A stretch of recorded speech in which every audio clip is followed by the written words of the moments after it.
विद्यार्थियों, शुभ आशीर्वाद। आज आपको हिंदी पाठ 2 सीख वाली ताई के बारे में जानकारी दिया जा रहा है। पहले पाठ का मुख्य अंश पढ़ेंगे, कठिन शब्दों का निवारण किया जाएगा, तत्पश्चात प्रश्नोत्तर की जानकारी प्राप्त करेंगे और किसी प्रकार की अगर समस्या होगी तो आप हमारे कमेंट बॉक्स में ज़रूर लिखेंगे। तो पहले आइए पाठ के बारे में जानकारी प्राप्त करें। जैसा कि पाठ 2 सीख वाली ताई, इसके जो लेखिका हैं उनका नाम सुनीता है।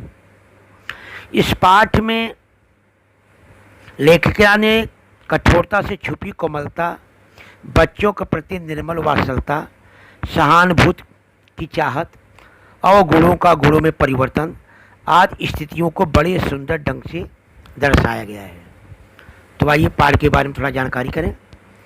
सारा गांव उन्हें कहता सीख वाली ताई, बड़े भी छोटे भी सभी इसी नाम से बुलाते हैं। सालवन गांव में जब से ब्याह कर आई थी ताई, तब से उनके गांव का सीख उनके नाम से जुड़ गया। ऐसा जुड़ा कि खुद अपना नाम तक उन्हें याद नहीं है। यानी सीख वाली ताई जब यहाँ पे ब्याह करके आई तो उनके नाम के सामने सीख पड़ गया। लोग सीख करके बुलाने लगे, सीख वाली ताई, सीख वाली ताई। ताई को ये पता नहीं चला कि भाई ये नाम हमारा कब से पड़ा, किस ढंग से पड़ा, उनको जानकारी ही नहीं है। पति किशोरी लाल फौज में थे, बड़े ही दिलेर खुशमिजाज थे, हर कोई उनकी तारीफ करता। नई दुल्हन बनकर सालवन गांव में आई सीख वाली ताई कि वे सबसे खुशियों से भरे दिन थे जब उनके पति फौज में थे, उनके साथ में रहते थे। मगर शादी के 4-5 बरस ही पति की मृत्यु खबर आई। उसके बाद जल्द ही सास ससुर का साया भी सिर से उठ गया। यानी पहले पति मर गए, इसके बाद सास ससुर भी मर गए। सीख वाली ताई अकेले ही एक तरह से गांव में अपने घर में रहने लगी। हालांकि अकेले भले ही हो, लेकिन उनकी परिस्थितियों ने इतना दमक बना दिया था कि मजाल है कि कोई उल्टी सीधी बात कर ले। इसलिए आस पड़ोस के लोग हमेशा दूर ही रहते थे।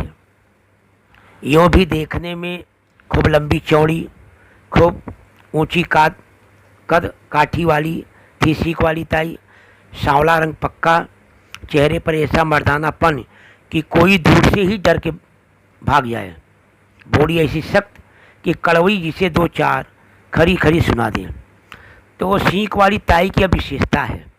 प्रश्न में पूछा भी है कि सीख वाली ताई की विशेषता क्या है, तो उसमें आप ये लिख सकते हैं। जैसे पूछा जाए ताई की विशेषताएं क्या हैं, तो आप इसमें लिख सकते हैं दबंग, बोली सख्त तथा कड़वी, लंबी चौड़ी ऊंची कद वाली काठी वाली, लंबी चौड़ी तथा ऊंची कद काठी वाली, सांवला पक्का रंग। यह सब एक तरफ से अगर देखा जाए ताई की विशेषताएं हैं तो आप उसमें लिख सकते हैं।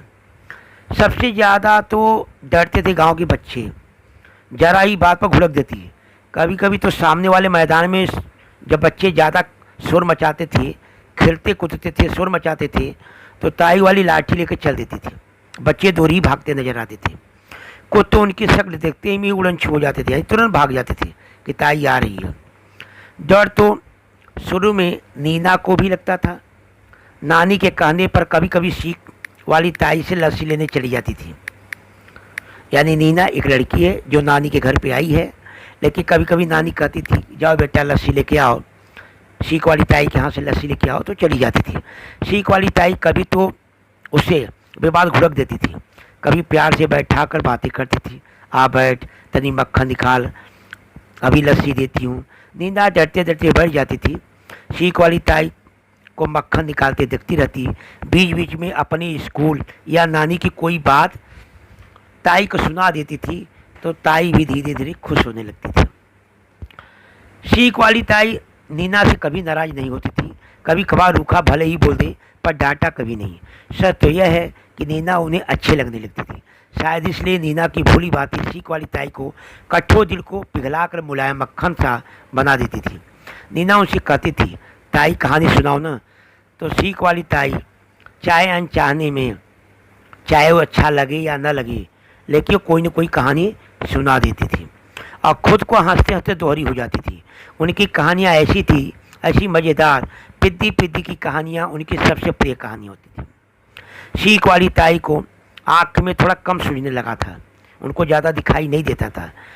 यह भी सबसे पहले नीना को ही महसूस हुआ, क्योंकि नीना उसकी ताई के करीब ज़्यादातर नीना ही रहती थी, तो उनको नीना को मालूम हुआ यह कि एक बार नीना को घी बूरा खिलाने के लिए रोक लिया गया।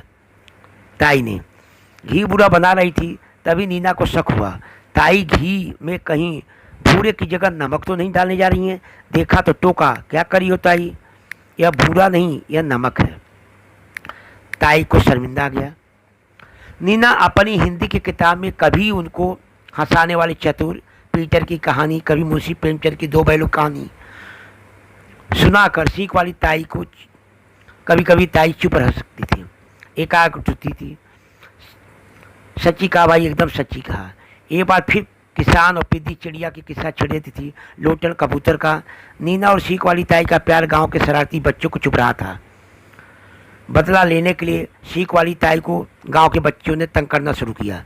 ताई ने सिर्फ एक दफ़े चूल्हा जलाती और एक बार रोटियां बनाकर पूरे दिन के लिए रख लेती। इसी को लेकर उद्यमी बच्चों ने गाना बनाया। वे चिल्ला चिल्ला कर बोलते थे, सीख वाली ताई, सीख वाली ताई, कितनी रोटी खाई कितनी बचाई, कितने बिलोटे ने आकर चुराई। यह सब गांव के बच्चे जो है हमेशा मजा लेते थे। कभी कभी ये भी बोलते थे, सीख वाली ताई, सीख वाली ताई, खोल के ढक्कन खिला दे मक्खन, तो पीना छाछ हम खाएंगे मक्खन। ऐसे करके ताई को हमेशा बच्चे गांव के चढ़ाते थे। पर एक दिन की बात बच्चे को ज़्यादा ही चढ़ा दिए, तो ताई को गुस्सा अपने ऊपर नहीं रख पाई, लाठी लेकर पीछे पीछे दौड़ पड़ी। अभी कुछ ही आगे गई कि गड्ढे में उनका पैर पड़ा, लाठी दूर जा गिरी और एक तरह से लड़खा कर जमीन पर गिर गई। शीश से खून निकलने लगा, पैर भी बुरी तरह से मुड़ गया। ताई हाय कर रही थी, खुद को उठने की कोशिश की लेकिन लाचार थी। बच्चे दूर से देख रहे थे लेकिन उनके पास आने की हिम्मत नहीं कर रहे थे। आखिर गोलू और भीमा ने किसी तरह आगे आकर उन्हें सहारा दिया और उन्हें घर के अंदर ले गए। नानी ने सुना, दौड़ी दौड़ी नीना ने सुना तो दौड़ी दौड़ी घर आई, नानी को बुला लाई। नानी और नीना दोनों बड़े प्यार से सीख वाली ताई को अपने घर ले गए। पूरे महीनों तक नीना और नानी ने की मदद से सीख वाली ताई की खूब सेवा हुई। हल्दी मिला, दूध पिलाया गया, सिर पर में हल्दी तेल लगाकर पट्टियाँ बांधी गई। सीख वाली ताई के मुख से नीना के लिए लगातार आशीर्वाद निकलते रहे हैं। तो ताई कभी महाभारत रामायण की कहानियाँ सुनकर ताई खुश होकर के दिलचस्प किस्से कहानियाँ सुनाती। कभी कभी अलबेले जादूगर, कभी पिद्दीदार महारानी की बचपन में सुनी हजारों कहानियाँ सीख वाली ताई को याद थी। उनका खजाना बहुत खत्म होने वाला नहीं था, लेकिन बच्चों के सामने वह सुना सुना कर स्वयं हंसने लगती थी। आश्चर्य की बात थी कि नीना की नानी के काजल का असर था कि बच्चों की खिल खिल कर सीख वाली ताई की आंखें काफ़ी कुछ ठीक हो चली थी। अब सीख वाली ताई कभी कभी कहा करती थी, आज मैं समझ पाई हूँ, प्यार लुटाने से प्यार मिलता है। नीना मुस्करा कर कहती, ताई जब मैं बड़ी होंगी तो सीख वाली ताई की कहानियाँ नाम से तुम्हारी कहानियाँ का किताब जरूर छुपाऊँगी। सुनकर बलैया लेती ताई और इसी तरह मीठी मीठी मोहक हंसती हंसती कुछ न पूछो, यही सब बात चलते रहता था। तो आइए कुछ कठिन शब्द के अर्थ इस प्रकार हैं। सीख मतलब पतला कड़ा डंठल, दिलेर बहादुर वीर साहसी, खुश मिजाज प्रसन्न चित, दबंग जबरा प्रभावशाली, हमदर्दी सहानुभूति, मर्तबान बरनी, सब्र धैर्य, दिलचस्प मनोरंजक। और मुहावरे, उड़नछू हो जाना, भाग जाना, बलैया लेना, वात्सल्य प्रकट करना। इसके बाद कुछ प्रश्नोत्तर हैं, संजाल हैं, जिनको आपको पूर्ण करना है। और आपकी पुस्तक में दिए गए हैं। तो आइए कुछ प्रश्नोत्तर के बारे में हम जानकारी भी प्राप्त करें। तो बच्चों के अधिक चिढ़ाने का परिणाम पेज नंबर 6 में है। यानी एक तरह से बच्चे जब कभी ताई को बहुत चिढ़ाते थे, हमेशा परेशान करते थे, चिढ़ाते थे, तो उसको जो कृतियाँ की गई हैं, 4 बॉक्स में आप कृतियाँ लिखेंगे तो पहला लिखेंगे लाठी लेकर ताई का बच्चों के पीछे दौड़ना। बच्चे जब अधिक चिढ़ाते थे तो ताई क्या करती थी, लाठी लेती थी और बच्चे पीछे दौड़ जाती थी। दूसरी कृतिया में पैर का मुड़ जाना, ताई का हाय करना, क्योंकि आगे गड्ढे में गिर गई तो उनका पैर मुड़ गया, हाय करने लगी। सिर से खून बहने लगा और गड्ढे में पैर पड़ने के कारण ताई का लड़खड़ाकर गिर जाना। तो पेज नंबर 6 में ये आपको 4 कृतियाँ करनी हैं।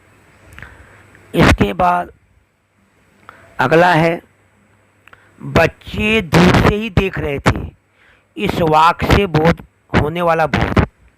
बच्चे दूर से ही देख रहे थे, तो आपके बुक में दिया गया है, उसके बारे में थोड़ा पढ़ लीजिए। सीख वाली ताई दबंग स्वभाव की महिला थी। उनके आसपास पड़ोस के सब बच्चे डरते थे। उस दिन बच्चों ने ताई को बहुत कुछ ज़्यादा ही चढ़ा दिया। ताई का पैर एक गड्ढे में पड़ा, वे लड़खड़ा कर गिर पड़ी, उनके सिर में चोट लग गई। उस समय बच्चे ताई को दूर से ही देख रहे थे। इस वाक्य का बोध यह होता है कि बच्चे अपराध बोध तथा डर के कारण ताई के पास नहीं आ रहे थे। यानी बच्चों को अपनी गलती पर पूरा उन्हें विश्वास था कि हमने गलती किया है और हमारी गलती के कारण ताई को चोट लगी है, इसलिए बच्चे जो है ताई के पास नहीं जा रहे थे।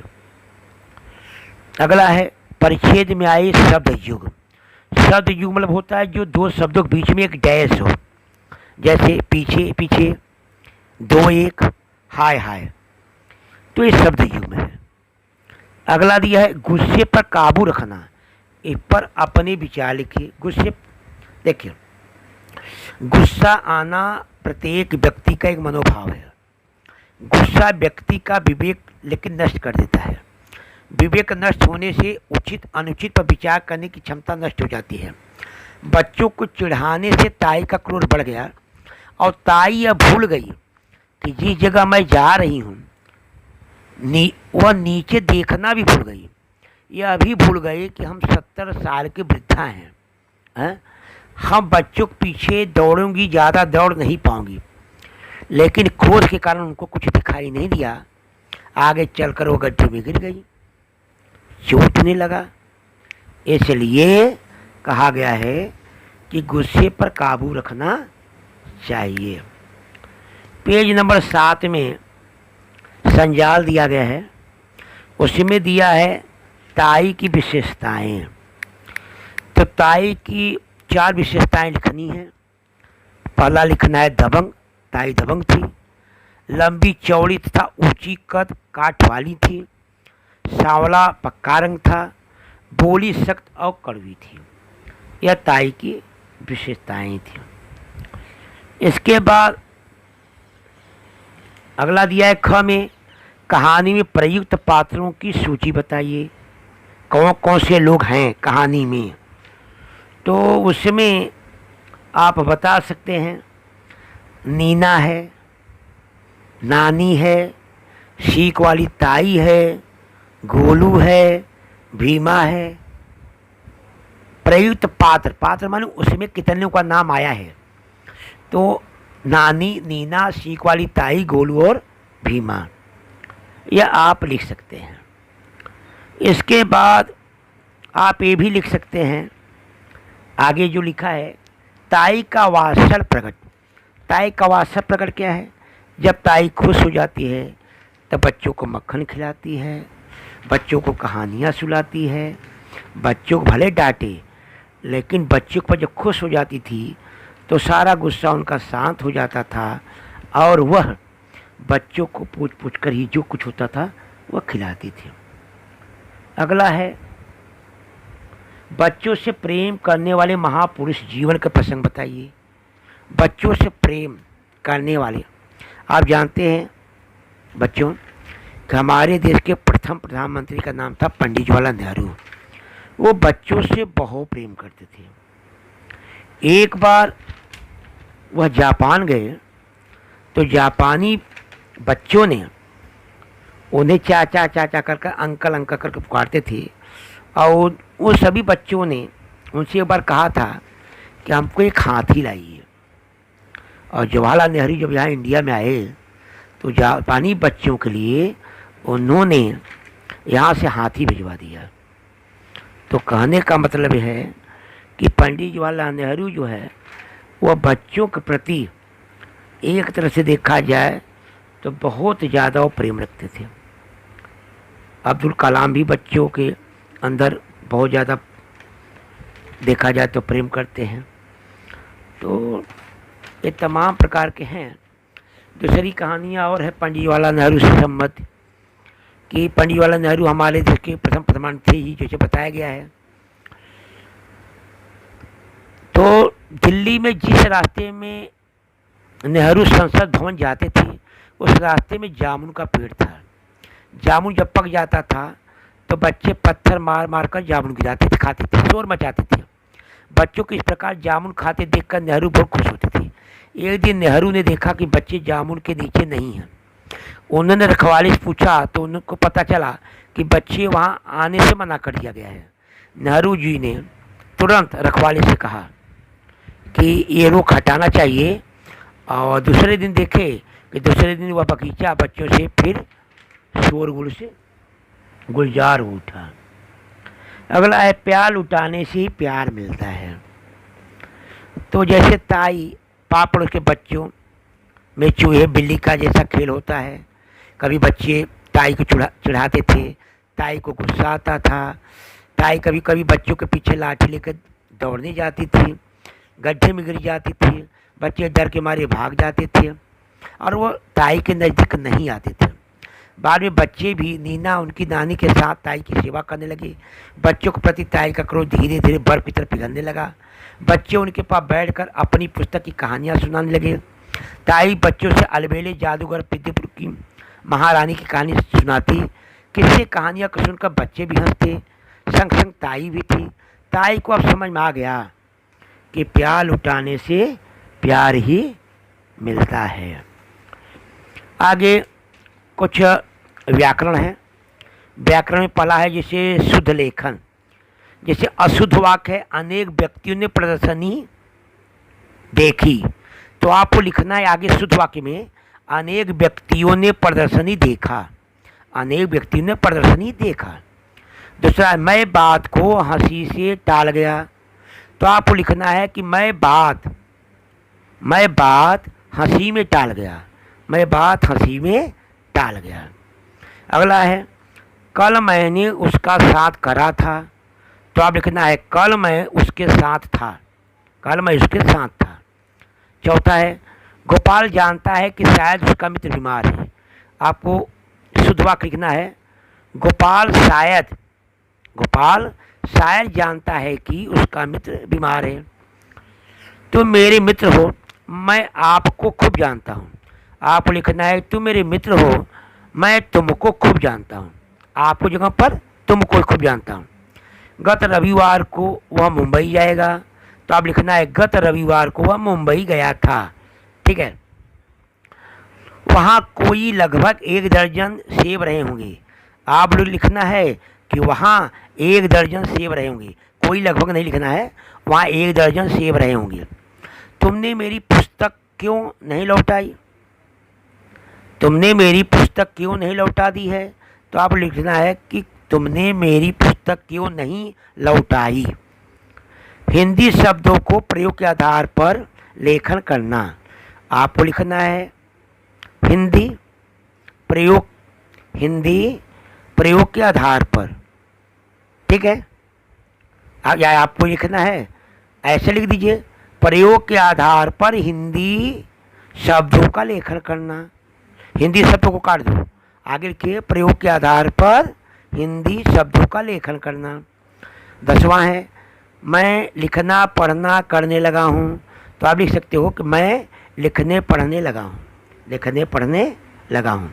अगला पर्यायवाची शब्द है।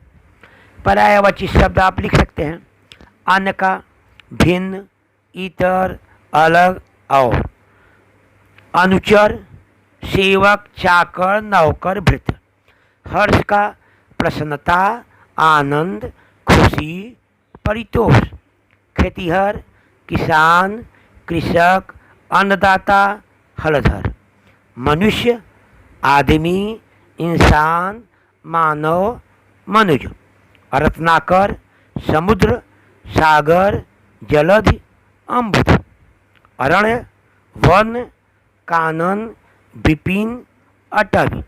सुगंध, महक, खुशबू, गमक, सुरभि। पत्ती, पर्ण, दल, पत्र, पल्लव। पवन, वायु, समीर, बयार, हवा। यह आपके क्या हैं, पर्यायवाची शब्द हैं। तो बच्चों, यह दूसरा जो पाठ है, ये पाठ का मुख्य सारांश आपको बताया गया और कठिन शब्द बताए गए, प्रश्नोत्तर बताया गया, और जो व्याकरण में शुद्ध लेखन है, पर्यायवाची शब्द है, ये सब बताया गया है। आप ये वीडियो कई बार देखें और हर शब्दों पर ध्यान दें। यदि किसी प्रकार की कोई दिक्कत हो तो हमारे कमेंट बॉक्स में लिखें, और यदि हमारी आवाज़ को, अगर आपको तेज़ आवाज़ सुनाई नहीं दे रहा है, अगर ज़्यादा आवाज़ सुनाई नहीं दे रहा है, तो आप जानते हैं कि गले में हमारे ऑपरेशन हुआ है, कुछ प्रॉब्लम है। मैं ज़्यादा आवाज़ से नहीं बोल सकता, लेकिन फिर भी मैंने कोशिश किया है कि आप तक जो है हमारी आवाज़ पहुँचे। कोई भी दिक्कत हो आप कमेंट बॉक्स में लिखें। हमारे चैनल को सब्सक्राइब करें, लाइक करें, और जिन बच्चों को कोई बुक